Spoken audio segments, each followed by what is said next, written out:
Assalamualaikum, selamat pagi. Belajar lagi bersama Bu Anif. Apa kabar anak-anak hari ini? Tetap ceria seperti biasa kan? Alhamdulillah, Ibu doakan semoga kalian semua selalu dalam lindungan Allah dan dalam keadaan sehat walafiat. Amin. Tetap jaga kesehatan ya, dan jangan lupa cuci tangan selalu. Mari kita mulai pelajaran hari ini dengan bacaan basmalah bersama. Bismillahirrahmanirrahim.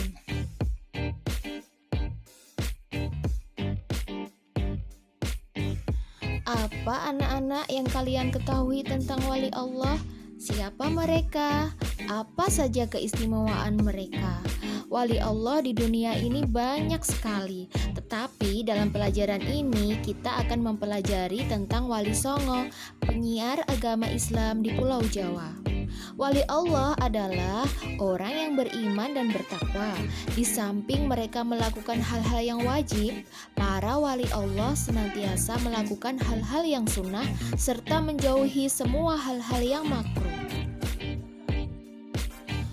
Untuk lebih mengenal tentang siapa Wali Songo itu dan kisah teladan apa yang dapat kita ambil dari mereka, mari kita pelajari bersama. Yang pertama adalah Sunan Gresik. Sunan Gresik adalah wali pertama penyebar agama Islam di Pulau Jawa. Beliau lahir di Samarkand, Asia Tengah dan dimakamkan di Gapura, Gresik, Jawa Timur. Beliau nama lainnya adalah Sunan Maulana Malik Ibrahim atau disebut juga dengan Sunan Gresik atau Sunan Tandes. Kisah keteladanannya adalah semangatnya mendakwahkan Islam. Sunan Gresik banyak membela rakyat yang tertindas. Beliau juga mengajarkan cara-cara baru bercocok tanam. Yang kedua adalah Sunan Ampel atau Raden Rahmat yang dianggap sebagai sesepuh oleh para wali lainnya. Makam Sunan Ampel terletak di dekat Masjid Ampel, Surabaya. Ajaran Sunan Ampel yang terkenal adalah falsafah moh limo. Yang dimaksud moh limo itu yaitu moh main atau berjudi, moh ngombe, mabuk-mabukan, moh maling, moh madat atau menggunakan ganja narkotika, dan moh madon atau berzina. 3. Sunan Bonang. Sunan Bonang adalah putra Sunan Ampel dan sekaligus muridnya. Kisah keteladanannya adalah cara berdakwahnya yang bijak dan unik. Beliau menggunakan kesenian rakyat untuk menarik simpati mereka. Ia memasukkan alat musik bonang pada seperangkat alat musik gamelan. Oleh karena itu, ia dikenal dengan sebutan Sunan Bonang. Sunan Bonang juga pengubah suluk wijil dan tembang Tombo Ati. Masih ingat anak-anak lagu Tombo Ati?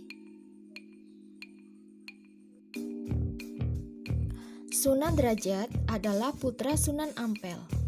Kisah keteladanannya adalah cara berdakwahnya yang menekankan keteladanan dalam hal perilaku yang terpuji, kedermawanan, kerja keras, dan peningkatan kemakmuran masyarakat sebagai pengamalan agama Islam.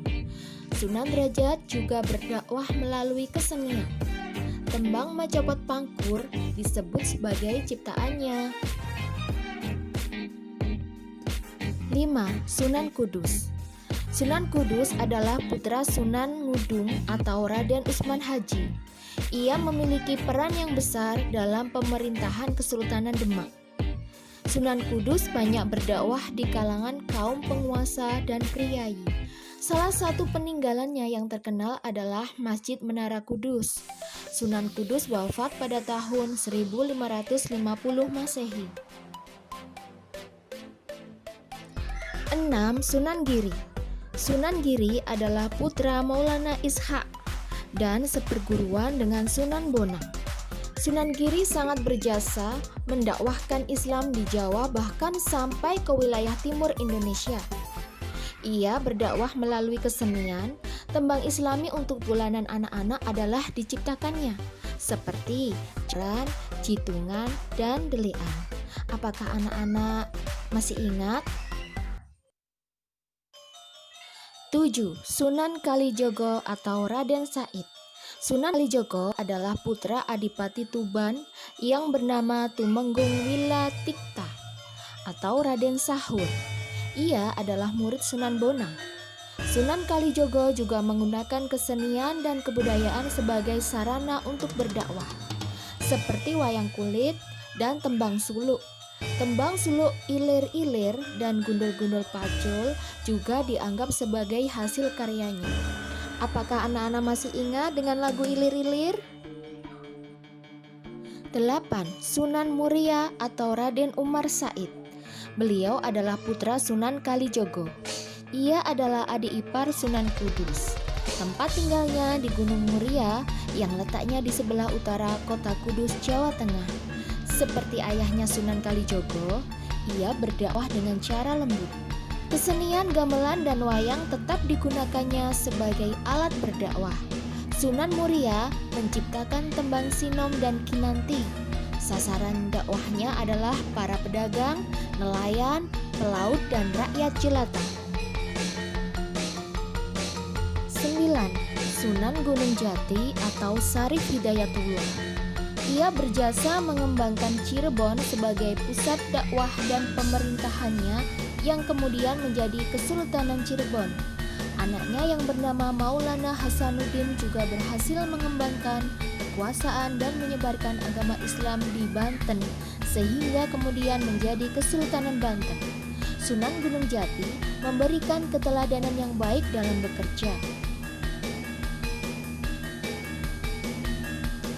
Nah, apabila disimpulkan anak-anak, 9 para wali songo yang menyebarkan agama Islam ke Pulau Jawa itu, dari Jawa Barat ada 1 yaitu Gunung Jati yang menyiarkan agama Islam di Cirebon. Kemudian Jawa Tengah ada 3, Sunan Kalijogo, Sunan Muria, Sunan Kudus. Lalu di Jawa Timur ada 4.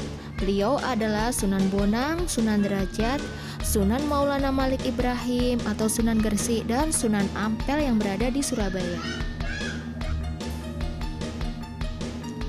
Dari apa yang telah kita pelajari bersama hari ini anak-anak, maka tugas kalian adalah membuat ringkasan apa aja yang sudah kita pelajari bersama hari ini.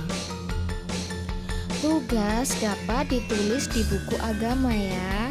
Kemudian jangan lupa untuk selalu belajar, tetap optimis, tetap belajar dengan giat, dan raihlah cita-citamu dengan semangat. Semoga berkah untuk hari ini. Dan kita ucapkan hamdalah bersama-sama.